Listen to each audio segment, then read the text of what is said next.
So just bear with me 1 second. I just want to check. Okay. What I'm going to do is show you a technique called TAT, Tapas Acupressure Technique. This is a fantastic technique. Really simple. It goes much deeper than emotional freedom technique. It goes much broader, and it's a fantastic tool to use in conjunction with visualization, because when you're visualizing any emotions that come up or sensations that come up, this helps to reprogram the energy field, because you're going to be holding energy points on the front and back of the body as you're doing this. So you can see on the screen there, but I'll just explain how we do this. This was a technique developed by an acupuncturist called Tapas Fleming, and this is one of the most effective techniques for working with PTSD. Some of you know my partner Sarah Bird. She's used this with combat troops, guys coming back from military duty overseas, and veterans, and they've cleared years of trauma using this particular technique. And it's very simple. You can take either hand, it doesn't matter whether you're left-handed or right-handed. Take your middle finger and place it about 2 fingers above the center of your eyebrow here. Some people call that your third eye, about 3 centimeters above the top of the nose here. And when you do that, your thumb and your ring finger will simply fall in underneath, and with them touch the tops of your tear ducts. Touch the 2 points, just the 2 hollows just above your tear ducts here. And very, very gently.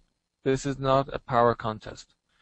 Simply touch gently and let your ring finger and thumb touch in here. And then take your other hand around to the back of the skull, and with your thumb you'll feel a crease just at the base of the skull. So place your thumb in there and just cradle, just hold, gently hold the back of your head. This is called a TAT pose. Okay? Now what I invite you to do is, as you're doing that, is simply sit back and close your eyes. And I'm going to just take you through a very short visualization. And what I invite you to do is imagine that you're sitting at a table, and there are 2 other people at the table. One is your subconscious mind, and one is your conscious mind. And you are there as the manager of this team, your remote viewing team. And what I invite you to do is engage in a dialogue with the conscious and the subconscious, and explain to them, acknowledge their roles and responsibilities. So we're going to say to your subconscious mind that, you're very powerful. We know you're incredibly powerful. You can access information outside of time and space. But you have a responsibility, and your responsibility is to communicate that information as effectively as possible to the conscious mind. Because while it might seem weaker to you, it's actually the only way that we can get the information out. And then to your conscious mind, explain that, you may feel like the weaker cousin here, but in actual fact, while you may not be able to process the information as well as the conscious, your strength is your ability to organize that information, organize the data, and to report that data cleanly and efficiently. And that's your responsibility. And notice any emotions or feelings that come up as you're doing this, and explain that my role here is my role is to manage our relationship, to make sure that we can work together as a team to be an effective remote viewing or a psychic team. Notice the feelings. If you find any resistance coming up, just keep holding the pose, breathe, and listen internally to the dialogue that's taking place. Make sure that all of the different parties are heard. Each of them gets to speak what its fear is, what its concern is. And if you find any difficulty with that, just simply hold the pose a little longer. Just breathe a little longer. Breathe. If you have some water, take some water. And this is an exercise you can repeat as many times as you wish. I do this before the start of every session. Now, somebody might say, well, you're just working with your imagination. I don't care. It works for me. But I find it a very effective way of, in a way, cooling down, but also bringing everybody together to do the job that needs to be done. Again, if anybody has any observations about that technique, please do make a note of them in the chat box, or keep a note for the end and we can go through it with the questions. So just take a deep breath and bring down your hands and just come back to the presentation. If anybody finds that they have any emotional response still there and during the presentation, just simply keep tapping on the side of your hand here, because again, this helps to stimulate the biofield and to dissipate any emotional charge that might come up, or any resistance or frustration that you might be experiencing. Okay, so what disrupts the biofield? There are three things: beliefs, fears, and trauma. And they're three very distinct things, but they've got a very common characteristic. A belief is the information that you believe to be true. Not me, just you. Your beliefs are your beliefs. Your beliefs are the information you believe to be true. And they're based upon your perception of your safety within your environment. And there are two types of beliefs. There are conscious beliefs and subconscious beliefs. That's a whole other presentation which I won't be going into now. But the next one I want to talk about are fears. Fears are projected, irrational anxieties regarding the possible future loss of your safety. Fear is never about now. Fear is always about the future. Even if you're lying down on the street and some guy is kicking you, your fear isn't about the last time you were kicked. Your fear is about the next time you're going to be kicked. Fear is always fear of the future. And then finally, trauma comes about from the experiences, the perceptions and memories of the actual or perceived loss of your safety in the past. So there are two types there. There's primary trauma, which is where something happens to you, where you were the person in the car, you were the one that experienced the car accident or the car crash. And then the secondary trauma, where you were the person watching the car crash. Many people were traumatized by the events of 9/11, for example, because we were all watching the TV, we were all seeing the same events all around the world. We weren't physically there. We were watching this box with pictures moving on it, but we experienced the trauma of what happened. All of these things involve your perception of your safety. Does that sound familiar? And as we said before, your perception determines your biology. So what kind of beliefs kick in for remote viewers? Well, quite common ones are, I will never be as good a viewer as Lynn Buchanan, Joe McMoneagle, Ingo Swan. You can fill in whatever name you want in there. Okay, we all have one. I can only remote view if it's the third Sunday of a wet month and I've got my favorite rabbit's ear. You know, if that's what you believe is true, then that's true for you. Here's one. If I remote view, I will. If I remote view bad people, I will become a bad person. If I remote view money projects, I will lose all my money. Right? These are beliefs that people have grown up with because of cultural conditioning. Conditioning that we've received from our parents, from our environment, from the cultural context within which we exist. I cannot view X-type targets. I cannot view murder-type targets. You know, well, why not? You know, it's only a belief.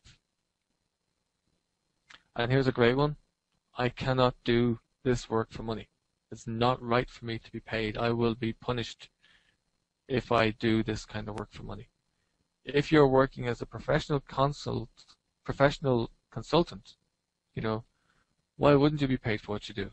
If somebody came in to me looking for a house to be done, and I said, you know, yes, I'll design a house for you and I'll make sure it's the most beautiful house, but it's not right for me to be paid because, you know, you have to put all your money into the house. Where's the sense in that? You know, it's exactly the same. This belief about money is so pervasive because of our cultural and religious backgrounds, and also the misattribution of psychic work as being evil. That the idea that money for psychic and psychic is evil means that money is evil. And it's just simply not true.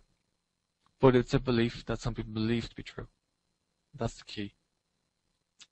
Fear works in a different way. And what I'd invite you to do, I want to explain how the brain works here. This is Brain 101, brain trauma.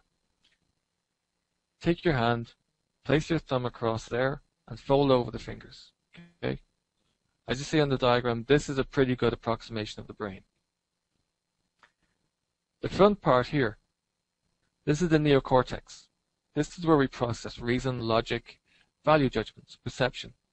It's all handled in here. Here we have the brain stem. This is our most basic, primal instincts.